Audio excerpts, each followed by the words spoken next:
आपसे अनुरोध है कि कृपया इस चैनल को सब्सक्राइब करें अगर आपने अभी तक सब्सक्राइब नहीं किया है तो। साथ ही नोटिफिकेशन बेल जरूर दबाइएगा जिससे कि आपको इस चैनल पर अपलोड होने वाली सभी तरह की वीडियो मिलती रहे। अशोक जी नमस्कार। नमस्ते आपको सभी दर्शकों को भी। आज का हमारा विषय आरटीआई से रिलेटेड है। ये देखा गया है कि जब भी सूचना किसी एक विभाग की नहीं होती है तो वो दूसरे विभाग को ट्रांसफर कर देता है, और अगर वो दूसरे विभाग की भी नहीं होती है तो फिर तीसरे, और इसी प्रकार ये प्रक्रिया चलती रहती है। इसके बाद भी हमें सूचना नहीं मिल पाती है। अशोक जी, हमारा यही प्रश्न है कि इस पर हम क्या करें? देखिए, सच तो यह है कि आपका ये प्रश्न सुनकर हंसी भी आती है और गुस्सा भी आता है। बिल्कुल। और शायद यही कारण था कि केंद्रीय सूचना आयोग ने चंद्रांशु मेहता बनाम CPIO and ALA ministry of law के मामले में केंद्रीय सूचना आयोग ने जब देखा मामले को तो बड़ा उनको दुख लगा और उन्होंने कहा कि इसमें ऐसा कुछ भी नहीं कि इसमें कुछ और कहा जाए, बस ट्रांसफर ट्रांसफर ट्रांसफर ट्रांसफर, इसके अलावा सूचना मिली ही नहीं है। ये दुर्भाग्यपूर्ण स्थिति है। और किस नियम के तहत ट्रांसफर किया गया? जिसने भी ट्रांसफर किया कम से कम नियमों का हवाला देना चाहिए था। कोई उल्लेख नहीं। धारा 6 की उपधारा 3 section 6 sub section 3 class 2nd and proviso clause of the RTI Act says that if any application is moved and do not relate to the department to whom it is placed, or part of it do not relate to the such department, then that part or whole the application at the case may will be transferred to the concerned department. अब एक बार हो गया, अब अगर वो किसी को अंतरित करना चाहे किस प्रावधान करेगा? कोई प्रावधान तो है नहीं।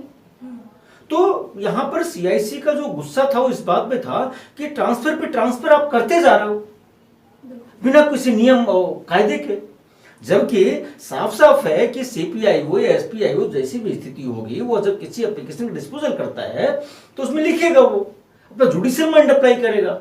यहां पर जो मैं कंक्लूजन करना चाह रहा हूं, what I want to conclude with the issue, unlimited transfer is not permissible in the RTI Act. There is a limit. Yes, of course. As per section 6 subsection 3 clause 2 proviso clause, it is the first time when application is going to be transferred, then again under which provision, Yes, and then again repeatedly under which provision.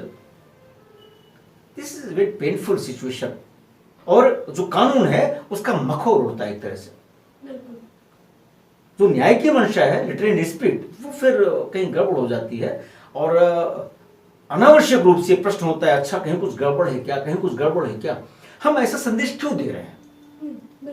इससे हमको बचना चाहिए। आप अनावश्यक उसको मत दौड़ाइए, और उसको भी चाहिए, जो आवेदक है उसको भी चाहिए कि उसी जन सूचना अधिकारी को दे, उसी विभाग में दे जहां संबंधित सूचनाएं हैं। कोई पोस्ट ऑफिस तो है नहीं जहां चाहे वहां डाल दिया और ट्रांसफर होती चली जाएगी, ऐसे डाक आगे बढ़ती चली जाएगी।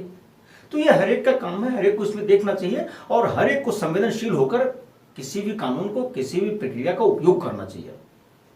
जो मैं कंक्लूड करना चाह रहा हूँ, सिर्फ इतने कंक्लूड करना चाह रहा हूँ, वो चाहे एप्लीकेंट हो, चाहे सीपीआई हो, चाहे एसपीआई हो, सबको जन सूचना आवेदन के बारे में एक क्लियर कट कॉन्सेप्ट रखना चाहिए। विभाग से संबंधित है तो उसको देना है, नहीं संबंधित है, आपको मालूम है आप ट्रांसफर कर दीजिए, नहीं मालूम है तो रिजेक्ट करते हुए उसको बता दीजिए भैया संबंधित विभाग के पास आओ, जाओ वहां से आप सूचना मांगो। और वो भी ट्रांसफर से 5 दिन के अंदर ही होना है। हमने पहले ही वीडियो में ये बात एक बार नहीं 10वीं बार बताई है, रिपीटेडली बताई है, पूर्व की जितनी वीडियोस हमारी हैं। लेकिन अब जब ये चंद्रांशु मेहता वाला केस आ गया तो हमें लगा कि नहीं, हमें अपने बंधुओं को अभी और जागरूक करने की जरूरत है, इसलिए मुझे लगा नहीं आज में इस पर फिर से बात करनी चाहिए। अशोक जी, आपका बहुत बहुत धन्यवाद। आशा है कि आप इस बात पर गौर करेंगे और उसी विभाग सूचना का आवेदन देंगे जिस विभाग से वो संबंधित है।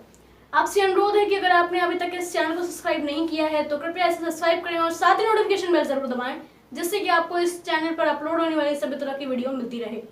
धन्यवाद। नमस्ते।